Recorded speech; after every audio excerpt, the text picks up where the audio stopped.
안녕하세요. 법장TV 법장입니다. 그동안 지역주택조합과 관련해서 많은 영상을 올려드렸는데요.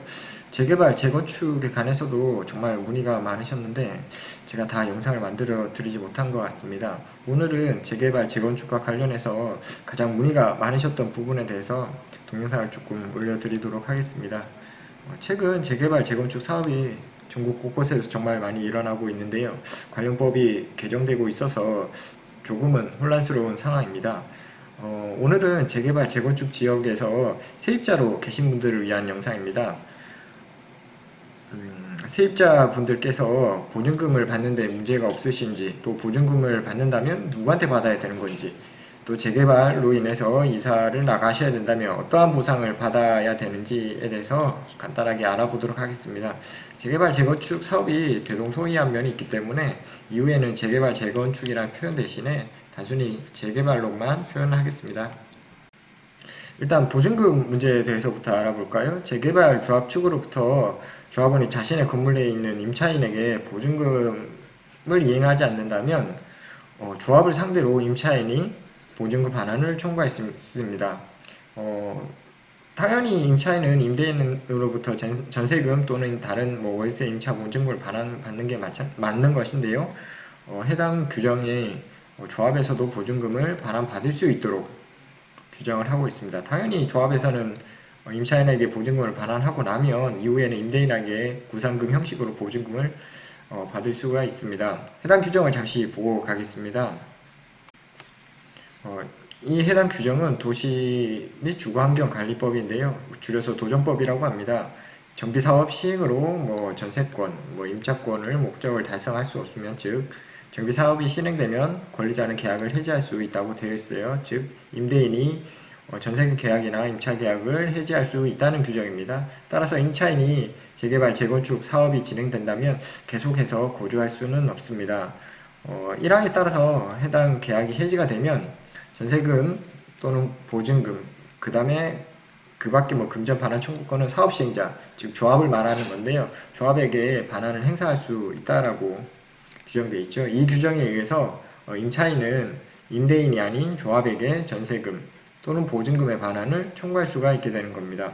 물론 임차인께서는 관심 없겠지만 이항에 따른 금전 반환 청구권, 즉 보증금이랑 전세금 반환 청구권을 사업시행자가 이를 이행하면 토지 소유자에게 구상할 수 있다라고 되어 있죠.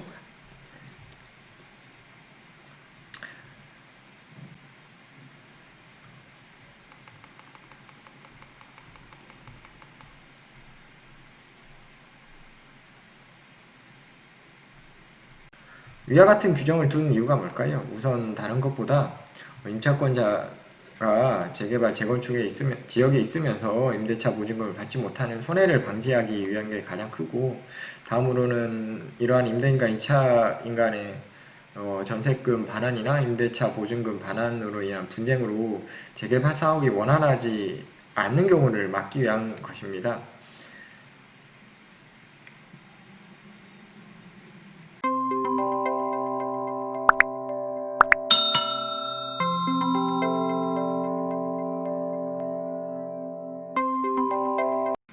그렇다면 재개발 지역에서 세입자가 재개발로 인해서 해당 지역이 아닌 다른 지역으로 이사를 가게 되면 어떠한 보상을 받을 수 있을까요? 재개발 지역에서 세입자는 소유자와는 다르기 때문에 이주 시 받을 수 있는 보증금도 달라집니다. 원칙적으로 이주 시 받을 수 있는 보상금의 종류는 크게 이주정착금, 주거이전비, 또 이사비로 나눠집니다.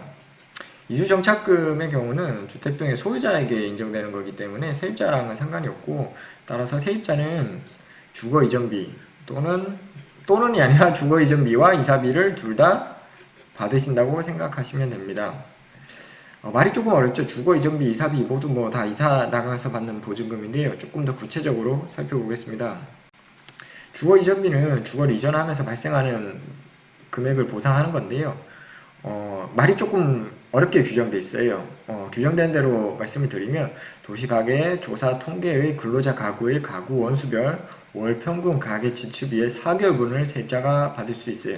말이 어려워서 조금 간단하게 말씀드릴게요. 간단하게 말씀드리면 2020년 4월 1일 기준으로 4인 가구의 경우에 재개발로 인하여 이사를 가게 되면 약 2천만 원 정도의 주거 이전비를 보상받으실 수가 있습니다. 뭐 인원수에 따라 다루는 거기 때문에 제가 구체적으로 다 말씀드리기는 어렵고 대략적인 4인 가구를 기준으로 말씀드리겠습니다. 당연히 뭐 1인 2인 가구는 2천만 원보다 적고 4인 가구보다 더 많다면 2천만 원보다 더 많이 되겠죠. 이사비는 간단합니다. 이사비는 말 그대로 이사비입니다. 뭐 이사해 보신 분들은 알 텐데요. 뭐 해당 평수가 얼마가 되는지 또 짐이 얼마가 되는지에 따라서 이사비는 달라지는데요.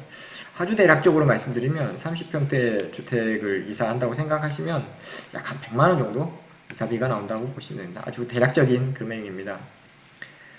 재개발로 인하여 다른 지역으로 이주하셔야 될 경우는 이러한 내용을 반드시 하셔서 세입자로서의 권리, 보증금을 누구한테 받을 수 있는지, 또는 임대인이 만약에 임대차 계약을 해지하면 어떻게 해야 되는지, 또 다른 지역으로 이사하게 되면 주거 이전비와 이사비를 받아야 된다는 사항 꼭 반드시 행사하실 수 있기를 기원합니다. 이상 법장이TV의 법장이었고요. 좋아요와 구독 반드시 부탁드리겠습니다. 감사합니다.